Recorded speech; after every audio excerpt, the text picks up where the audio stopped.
Welcome to my channel JIV and CIV made simple. तो दोस्तों, आज के इस वीडियो लेसन में हम लोग अपने legal and regulatory aspect of banking का यूनिट नंबर 3 कवर करेंगे। जैसा कि हमारा अप्रोच रहा है कि हम क्वेश्चन आंसर मेथड में इस पार्टिकुलर लीगल टॉपिक को कवर करेंगे, यानी कि हम क्वेश्चन देखेंगे, उसके बाद अपने बुक के उस पार्ट को देखेंगे जहाँ पे इसका सॉल्यूशन लिखा गया है, ताकि आपको ये पता चल पाए कि बुक में जितने भी कंटेंट आपको दिए गए हैं उनमें से क्या क्या इंपॉर्टेंट है और क्या क्या हमें छोड़ना है। तो बेसिकली जितना भी टॉपिक मैं इस पार्टिकुलर लेसन में कवर कर रहा हूँ, केवल उतना ही को आपको पढ़ना है इस टॉपिक से रिलेटेड। यदि आप इस वीडियो को ही 2-3 बार देख लेंगे तो निश्चित रूप से इस टॉपिक से जितने प्रिपरेशन की रिक्वायरमेंट है वो आपकी फुलफिल हो जाएगी। आइए दोस्तों, शुरुआत करते हैं। हमारा टॉपिक का नाम है रेगुलेशन ऑफ बैंकिंग बिजनेस। आइए हम लोग देखते हैं कि कौन कौन से मेन क्वेश्चंस हैं जो कि इस टॉपिक से पूछे जा सकते हैं। चलिए, क्वेश्चन नंबर पहला है हमारा, जो कि 62 नंबर है। Under section 21 of banking regulation act, RBI issue direction to bank in respect of. तो दोस्तों, पूछा ये गया है कि बैंकिंग रेगुलेशन एक्ट का जो सेक्शन नंबर 21 है, इस सेक्शन के अंतर्गत RBI जो है बैंकों को डायरेक्शन देती है किसके रिस्पेक्ट में। ऑप्शन ए है loan and advance, option B है audit and inspection, option C है कैपिटल स्ट्रक्चर ऑफ बैंक और ऑप्शन डी है कॉर्पोरेट गवर्नेंस। आइए दोस्तों, सबसे पहले बुक का सेक्शन देखिए। देखिए, ये जो मैं पार्टिकुलर आपके सामने टेक्स्ट लाया हूँ, ये बेसिकली बुक से लिया गया है, बुक का एग्जैक्ट वर्डिंग है। तो आप समझ सकते हैं कि क्या क्या जो क्वेश्चन है सभी बुक से लिए गए हैं, आपके मैकमिलन बुक से, और उनमें से जो इंपॉर्टेंट पॉइंट्स है वो मैं कवर करने वाला हूँ। देखिए, बुक में ये लिखा गया है कि जो बैंकिंग रेगुलेशन एक्ट है वो RBI को ऑथराइज करता है कि वो बैंकों को डायरेक्शन दे। किस सेक्शन के अंदर? 21, सेक्शन नंबर 21 और सेक्शन नंबर 35A। ठीक है। सेक्शन 21 क्या कहता है? सेक्शन 21 पावर देता है RBI को कि वो एडवांस को रेगुलेट करे बैंकिंग कंपनीज के द्वारा, और सेक्शन 35A पावर देता है कि वो बैंकिंग कंपनीज को रेगुलेट करे। तो ध्यान रखिएगा दोस्तों, सेक्शन 21 किससे रिलेटेड है? वो एडवांस से रिलेटेड है, यानी लोन एंड एडवांस। ठीक है। तो सेक्शन 21 के अंदर RBI जो है टाइम टू टाइम डायरेक्शन देते रहता है regarding rate of interest and other terms and condition of acceptance of deposit and making of loans and advance. ठीक है दोस्तों, तो आपको क्वेश्चन में क्या पूछा गया है कि किस section, under section 21 of banking regulation and RBI किस चीज के रिलेटेड डायरेक्शन इशू करता है। तो दोस्तों, करेक्ट आंसर होगा इसका ऑप्शन नंबर ए, यानी कि loan and advance. Next question है हमारा, RBI can regulate acceptance of deposit including rate of interest on deposit by bank under section dash of dash. तो दोस्तों, ऑप्शन है 35 banking regulation act, option B है 35A banking regulation act, option C है 35 reserve bank of India RBI act, option D है 45 reserve bank of India act. तो दोस्तों देखिए, यहाँ पे मैं समझाता हूँ आपको, ये बुक का ही कंटेंट है, बुक का ही टेक्स्ट है। इसमें लिखा गया है कि जो हमारा बैंकिंग रेगुलेशन एक्ट है उसके अंदर कोई स्पेसिफिक प्रोविजन नहीं है acceptance of deposit of bank का, लेकिन सेक्शन नंबर 35A है जो कि बैंकिंग रेगुलेशन एक्ट का है, जो कि ऑथराइज करता है रिजर्व बैंक को कि वो डायरेक्शन देता है to give direction is wide enough to cover acceptance of deposit. तो याद रखिएगा दोस्तों, 35A रिजर्व बैंक को ऑथराइज करता है कि वो एक्सेप्टेंस ऑफ डिपॉजिट को कवर करे। ठीक है। तो एक्सेप्टेंस ऑफ डिपॉजिट को रेगुलेट किया जा सकता है पब्लिक इंटरेस्ट में या बैंकिंग पॉलिसी के इंटरेस्ट में। तो दोस्तों, इस क्वेश्चन का करेक्ट आंसर क्या होगा? ऑप्शन नंबर बी, यानी 35A of banking regulation act. Question number 64 को देखते हैं। Banking ombudsman settle dispute. तो बैंकिंग ओम्बड्समैन किसके किसके बीच का डिस्प्यूट सेटल करता है? ऑप्शन ए कह रहा है बिटवीन 2 कस्टमर, यानी 2 कस्टमर के बीच। ऑप्शन बी कह रहा है 1 कस्टमर और 1 बैंक के बीच। ऑप्शन सी कह रहा है 2 बैंक और बिटवीन 2 बैंकों के बीच और 1 कस्टमर और 1 बैंक के बीच। ऑप्शन डी कह रहा है कस्टमर और गवर्नमेंट के बीच। तो दोस्तों, बैंकिंग ओम्बड्समैन को क्रिएट किया गया है कि वो बैंक और कस्टमर के बीच में जो डिस्प्यूट है उसे सेटल करे। ठीक है। तो दोस्तों, करेक्ट आंसर है इसका ऑप्शन नंबर सी। जो अर्लियर प्रोविजन ऑफ आर्बिट्रेशन था, वो 2 बैंक उसको विड्रॉ कर दिया गया 2006 में।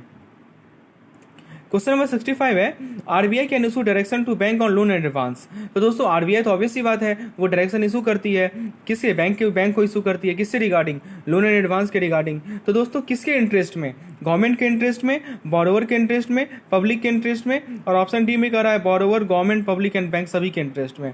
तो बताइए क्या करेक्ट आंसर है? तो दोस्तों, ये पब्लिक इंटरेस्ट में वो डायरेक्शन इशू करती है। तो ध्यान रखिएगा इस पॉइंट का कि RBI जो है डायरेक्शन इशू करती है बैंक को लोन एडवांस से रिलेटेड, लेकिन किसके इंटरेस्ट में? तो पब्लिक के इंटरेस्ट में। क्वेश्चन नंबर 66 में पूछा गया है, the purpose of issue of selective credit control by RBI is to regulate the availability of credit according to. यानी कि जो हमारा सेलेक्टिव क्रेडिट कंट्रोल का जो इशू किया जाता है उसका जो मेन पर्पज है, और ये कौन इशू करती है दोस्तों, देखिए चीज़ों को समझिए। Selective credit control RBI issue करती है। इसका मेन पर्पज क्या है कि ये रेगुलेट करेगा अवेलेबिलिटी ऑफ क्रेडिट की अवेलेबिलिटी को किसके अकॉर्डिंग। ऑप्शन ए है बोरोवर के प्रायोरिटी के अकॉर्डिंग, ऑप्शन बी है आरबीआई के प्रायोरिटी के अकॉर्डिंग, ऑप्शन सी है जो लोन ट्रांजैक्शन में रिस्क इन्वॉल्व है उसके अकॉर्डिंग, और ऑप्शन डी है नेशनल प्रायोरिटी के अकॉर्डिंग। तो दोस्तों करेक्ट आंसर अब मैं समझाता हूं दोस्तों। देखिए सेलेक्टिव क्रेडिट कंट्रोल का पर्पस क्या है कि bank has been traditionally financing trade and commerce and against item they deal in even before the country starting industrialising to ensure that. तो प्राइस ऑफ द, देखिए जो एसेंशियल कमोडिटीज हैं जैसे food grain हुए, pulse हुए, एडाइबल oils हुए, sugar हुए, jaggery हुए, कॉटन टेक्सटाइल हुए, ये सब के सब एसेंशियल कमोडिटी में आते हैं दोस्तों। इनके प्राइस को कोई सेक्शन ऑफ सोसाइटी बढ़ा नहीं दे, ठीक है, ताकि प्रॉफिट मैक्सिमाइज करने के लिए यदि इनके प्राइस को कोई सेक्शन ऑफ सोसाइटी बढ़ा नहीं दे उसके लिए कुछ रेस्ट्रिक्शन लाया गया, ठीक है। और ये जो है क्या कवर करता है, क्रेडिट को credit of quantum of credit को कवर करता है, जिसको एक्सटेंड किया जा सकता है और जिसके रेट को भी एक्सटेंड किया जा सकता है। तो आरबीआई ने सेलेक्टिव क्रेडिट कंट्रोल को इसी पर्पज से लाया था। तो दोस्तों अब बताइए क्या आंसर होगा, priority of borrower, priority of RBI, risk involve in loan transaction, national priority. तो ऑब्वियस सी बात है, करेक्ट आंसर इसका नेशनल प्रायोरिटी। तो सेलेक्टिव क्रेडिट कंट्रोल को लाया गया था नेशनल प्रायोरिटी के रिलेटेड। 67 नंबर क्वेश्चन में कहा गया है which of the following prohibits lending at very high rate of interest and empowers reopening of such contract. तो देखिए हमारे सामने कुछ एक्ट लिखा गया है, इनमें से कौन सा एक्ट है जो कि रोकता है कि हम हाई रेट ऑफ इंटरेस्ट पे लैंड करें और दोस्तों और एम्पावर करता है ऐसे कॉन्ट्रैक्ट को रीओपन करना। ऑप्शन ए कर रहा है दोस्तों usurious loan act, option B कर रहा है reserve bank of India act, option C कर रहा है बैंकिंग रेगुलेशन एक्ट, और ऑप्शन डी कर रहा है कंपनीज एक्ट। तो दोस्तों बताइए कौन सा एक्ट है जो कि प्रोहिबिट करता है हाई रेट ऑफ इंटरेस्ट पे लैंड करना। तो इसे कहते हैं यूजरियस लोन एक्ट। देखिए क्या है ये जो यूजरियस लोन एक्ट है 1918 का, ये प्रोहिबिट करता है lending at exorbitant rate. The law has been made to protect the weaker borrower from the powerful money lender. तो दोस्तों जो वीकर बोरोवर हैं उनको प्रोटेक्ट करता है ये पावरफुल मनी लैंडर से, ठीक है। तो दोस्तों याद रखिएगा, तो हमारा यूजरियस लोन एक्ट है वो प्रोहिबिट करता है कि हम हाई रेट ऑफ इंटरेस्ट पे लैंड करें। चलिए नेक्स्ट क्वेश्चन है हमारा 68 number question, which of the following provides that a transaction between a banking company and it's borrower can not be reopen by court on the ground that rate of interest is excessive. तो दोस्तों इनमें से कौन सा act है जो कि ये बताता है कि कोई बैंकिंग कंपनी और कोई बोरोवर के बीच का ट्रांजैक्शन को नहीं ओपन किया जा सकता है दोबारा कोर्ट के द्वारा इस ग्राउंड पे कि इंटरेस्ट रेट एक्सेसिव है।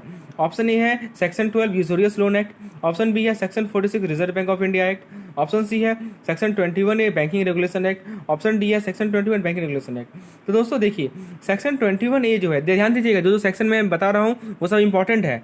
अभी तक हम लोगों ने कौन कौन सेक्शन देखा याद कीजिए, सेक्शन 21 देखा था, सेक्शन 35 देखा था, सेक्शन 35 ए देखा है, और अब सेक्शन 21 ए को देखने वाले हैं। सेक्शन 21 ए में क्या बताया गया है कि कोई ट्रांजैक्शन बैंकिंग कंपनीज और उसके डेटर के बीच में वो रीओपन नहीं हो सकता है किसी कोर्ट के द्वारा इस ग्राउंड पे कि रेट ऑफ इंटरेस्ट चार्ज जो है वो एक्सेसिव है, ठीक है। तो याद रखिएगा सेक्शन 21 ही करेक्ट आंसर है, यानी option number C correct answer है।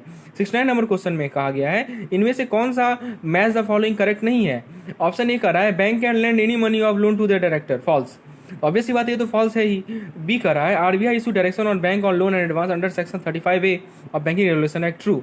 सी कर रहा है banking ombudsman have been created by RBI under section 35 A of banking regulation act, true. When D कर रहा है when credit flows is regulated by RBI to particular sector of economy it is known as priority sector credit, false। दोस्तों option B में भी तो बिल्कुल correct answer है option B. RBI जो डायरेक्टिव इशू करती है लोन और एडवांस के लिए वो सेक्शन 21 के अंदर है, समझ रहे हैं बात को।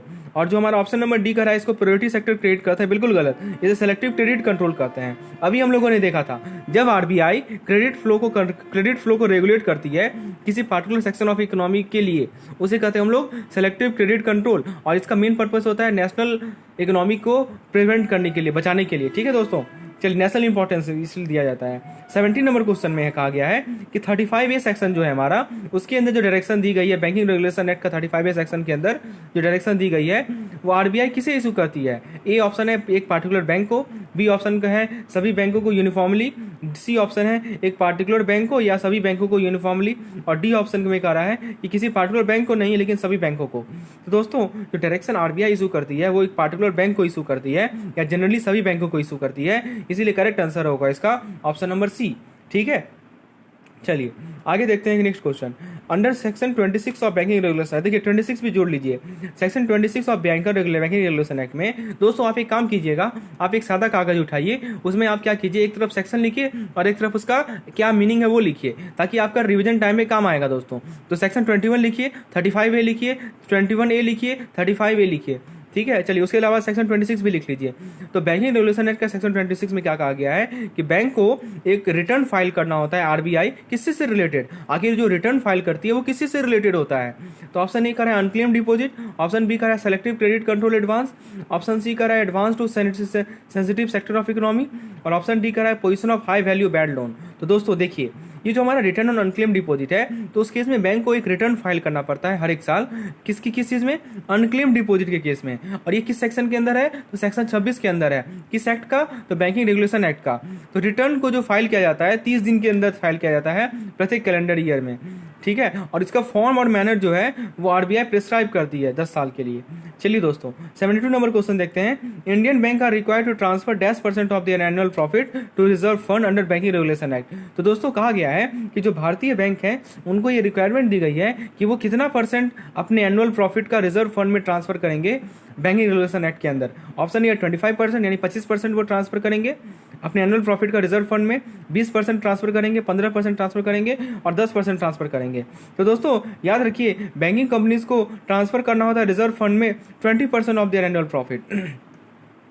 तो बैंक जो भी अपने प्रॉफिट एंड लॉस अकाउंट में प्रॉफिट शो करती है उसका 20% जो है उसे ट्रांसफर करना पड़ता है रिजर्व फंड में, ये ध्यान रखिएगा। करेक्ट आंसर इसका option number B. 73 number question में कहा गया है every banking company has to maintain in India certain amount of assets under section 25 of banking regulation है। देखिए 25 सेक्शन भी जोड़ लीजिए उसमें। आपको जो मैंने अभी बताया था ना कि एक सिंगल व्हाइट पेज पे 4 इंपॉर्टेंट सेक्शंस को लिखिए, उसमें 25 भी आप जोड़ लीजिए। देखिए क्वेश्चन में कहा गया है कि बैंकिंग कंपनीज, जितने भी बैंकिंग कंपनीज भारत में हैं उनको कुछ मेंटेन करना पड़ता है। क्या मेंटेन करना पड़ता है, तो कुछ अमाउंट ऑफ एसेट मेंटेन करना पड़ता है। किस सेक्शन के अंदर, तो 25 सेक्शन के अंदर, ठीक है। तो कब करना पड़ता है दोस्तों, ऑप्शन ए कर रहा है कि प्रत्येक हाफ ईयर के क्लोज में, ऑप्शन बी कर रहा है business at the close of business on last Friday of each year, यानी प्रत्येक साल के लास्ट फ्राइडे का को जो क्लोजिंग होता है उस दिन, उसमें कर रहा है कि last Friday of each half year, यानी प्रत्येक 6 माही का जो लास्ट फ्राइडे होता है उसमें। और दोस्तों प्रत्येक लास्ट में कर रहा है कि प्रत्येक क्वार्टर के लास्ट फ्राइडे को। तो दोस्तों करेक्ट आंसर है, देखिए सेक्शन 24 के अंदर दिस एसेट में be maintain to extend and inform manner as notified by the reserve bank. Apart from this banking companies are required to maintain such asset in India at not less than 75% of demand and time liability at the close of business of the last Friday of every quarter. तो दोस्तों का साफ साफ लिखा हुआ है कि प्रत्येक क्वार्टर के लास्ट फ्राइडे को ऐसा एसेट जो है सेक्शन 25 के अंदर मेंटेन करना होता है। चलिए 74 नंबर क्वेश्चन को देखते हैं। Every banking company has to maintain asset in India equal to -% of dash under section 25 of banking regulation act at last Friday each quarter. तो दोस्तों ऑप्शन ए करा है 75% of demand and time liability, B करा है 75% of net demand and time liability, C करा है 50% net time liability और D करा है 25% of net demand and time liability. दोस्तों ऊपर ही हम लोगों ने देखा है कि ये जो अमाउंट होता है वो 75% होता है डिमांड एंड टाइम लायबिलिटी का, और इसे क्वार्टरली बेसिस पे मेंटेन करना होता है, यानी कि last Friday of each year का। तो दोस्तों करेक्ट आंसर हो गया होगा option number A. 75 number question को देखते हैं। यदि बैंक जो है कैश रिजर्व अंडर सेक्शन 42, इसे भी नोट कर लीजिए, बहुत इंपॉर्टेंट सेक्शन है, 42वां नंबर सेक्शन जो है वो है कैश रिजर्व रेशियो से रिलेटेड।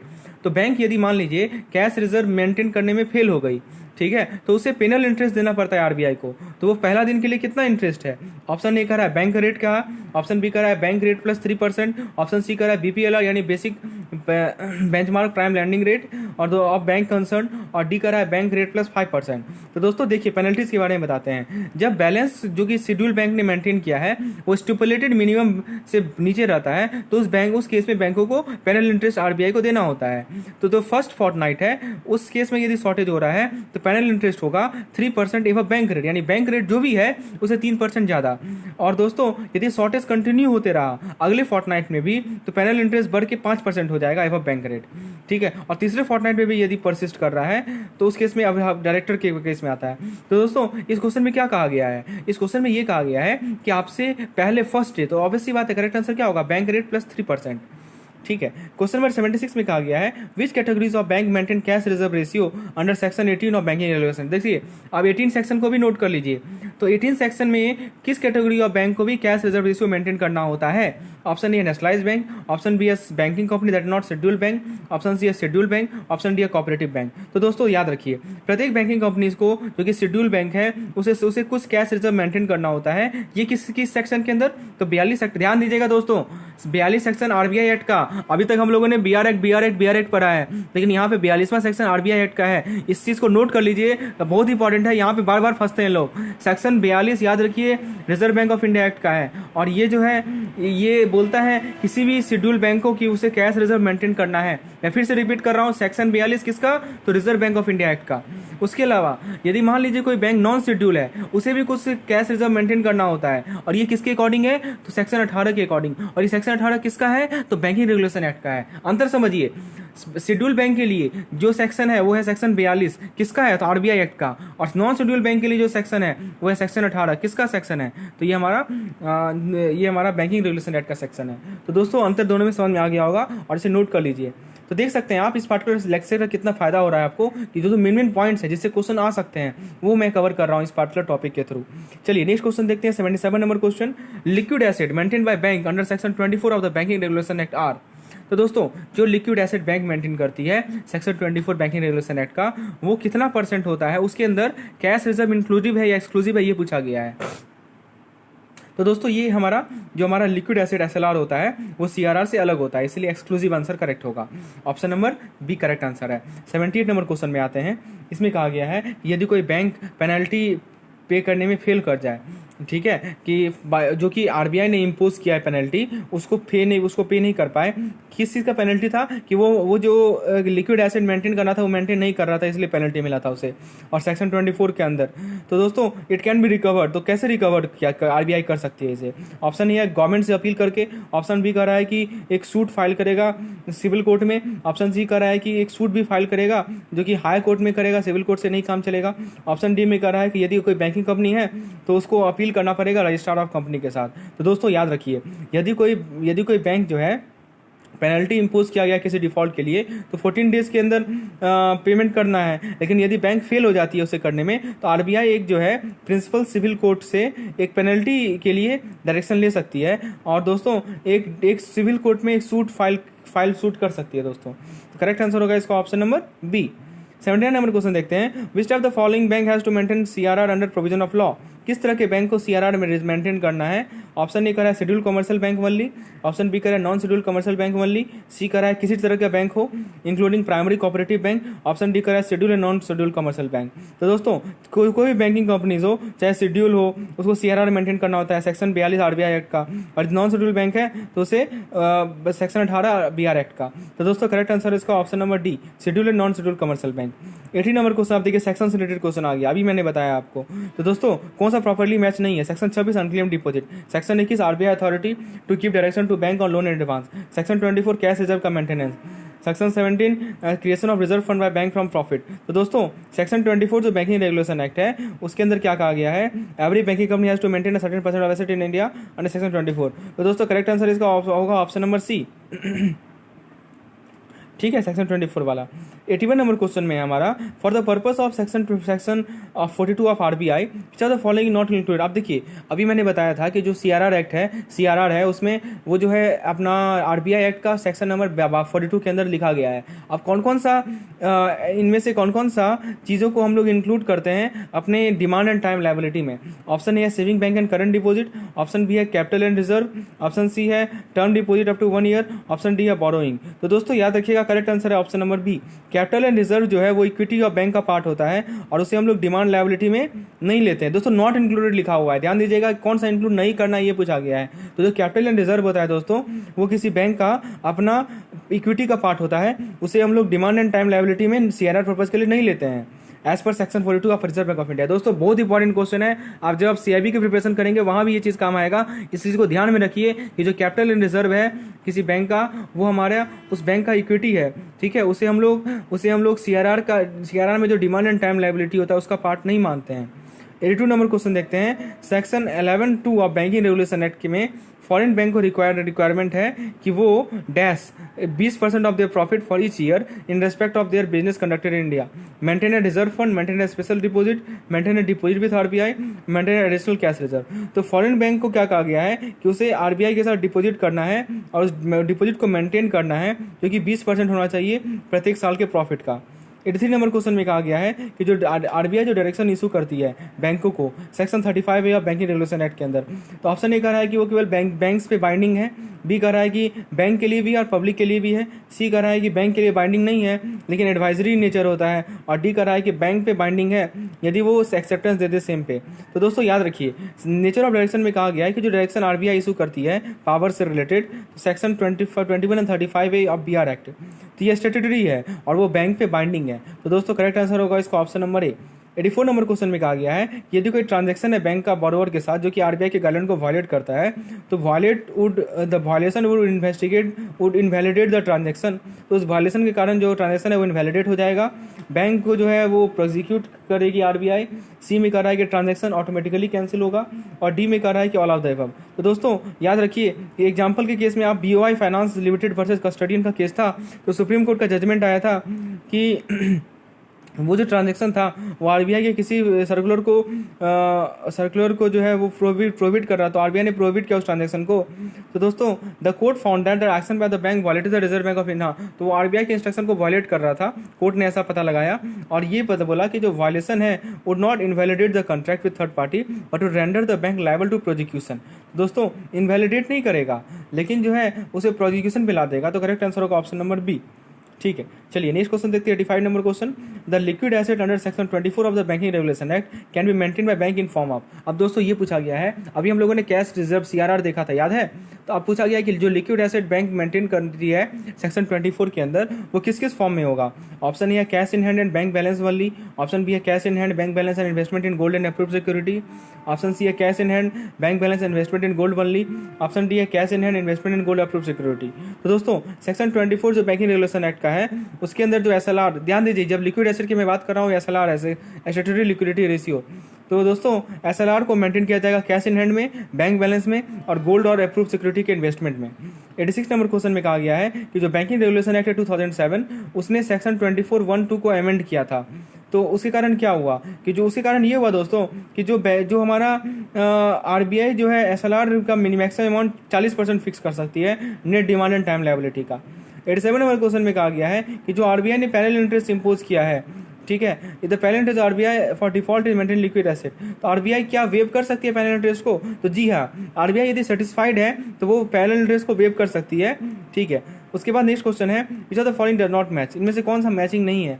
ऑप्शन ए कह रहा है कोई रिस्ट्रिक्शन नहीं है लोन एडवांस पे किसी बैंक के शेयर से, ऑप्शन बी का ये फॉल्स कर रहा है, ऑप्शन बी कह रहा है कि बैंक जो है किसी फर्म को लैंड कर सकती है जिसमें डायरेक्टर इसका पार्टनर है, फॉल्स है ये। ऑप्शन सी कह रहा है bank can not grant loan to firm in which director और गारंटी, यानी जिस फर्म में डायरेक्टर गारंटर्स हैं उनको बैंक लोन नहीं दे सकती, और ऑप्शन डी का नन ऑफ द अबव। तो दोस्तों बैंक ऑप्शन सी नहीं डज मैच है, मैं ऑप्शन सी सही है कि बैंक जो है लोन नहीं दे, can not grant loan security, अपने शेयर पे लोन नहीं दे सकती। तो दोस्तों ये they can not lend to firm in which the director और पार्टनर और गारंटर। उसका नेक्स्ट क्वेश्चन है in context of selective credit control is following correct. तो सेलेक्टिव क्रेडिट कंट्रोल से रिलेटेड कौन सा करेक्ट स्टेटमेंट है? ए कह रहा है कि आरबीआई जो है पर्पस को स्पेसिफाई करेगी जिसके लिए एडवांस ग्रांट किया जाए या नहीं ग्रांट किया जाए। बी में कह रहा है कि आरबीआई जो है डायरेक्शन देगी बैंक को in general and not to particular bank. तो दोस्तों करेक्ट आंसर इसका ए, आरबीआई जो है पर्पस ऑफ एडवांस को स्पेसिफाई करेगी। नॉमिनेशन जो डिपॉजिट अकाउंट का नॉमिनेशन है उस केस में nominee can obtain payment of deposit before maturity in case of term deposit. तो दोस्तों नॉमिनी जो है वो एफडीआर का पेमेंट जो है ऑब्टेन कर सकता है बिफोर मैच्योरिटी, लेकिन can not give discharge for obtaining loan. ठीक है। 91 नंबर क्वेश्चन में कहा गया है कि जब कोई article safe custody of bank में लाई कर रहा है और उसको हैंड केयर कर दिया गया नॉमिनी को after death of the account holder, तो जो बैंक का है वो है, तो दोस्तों उस केस में क्या होगा कि बैंक को डिस्चार्ज तभी मिलेगा जब आर्टिकल जो है नॉमिनी को हैंड किया गया है अकाउंट होल्डर के डेथ के बारे में बाद।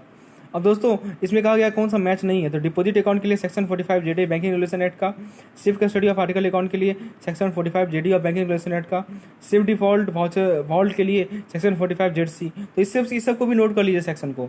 तो दोस्तों सेक्शन 45 जेडी जो है वो नॉमिनेशन से रिलेटेड है डिपॉजिट के केस में, ठीक है। ऑप्शन ए तो गलत है। फिर हमारा 45 जेड सी जो है वो रिलेटेड किससे है, डिपॉजिट ऑफ आर्टिकल से रिलेटेड है, तो सी भी गलत है। और 45 जेडी जो है वो रिलेटेड है सेफ कस्टडी सेफ लॉकर, ठीक है। चलिए तो 93 नंबर क्वेश्चन देखते हैं, इनमें से कौन सा टूल आरबीआई यूज नहीं करती है सेलेक्टिव क्रेडिट कंट्रोल के अंदर। तो दोस्तों याद रखिए ये जितने टूल लिखे हुए हैं, minimum margin, ceiling on level of credit और मिनिमम रेट ऑफ इंटरेस्ट, ये सभी के सभी आरबीआई यूज करती है दोस्तों सेलेक्टिव क्रेडिट कंट्रोल के अंदर।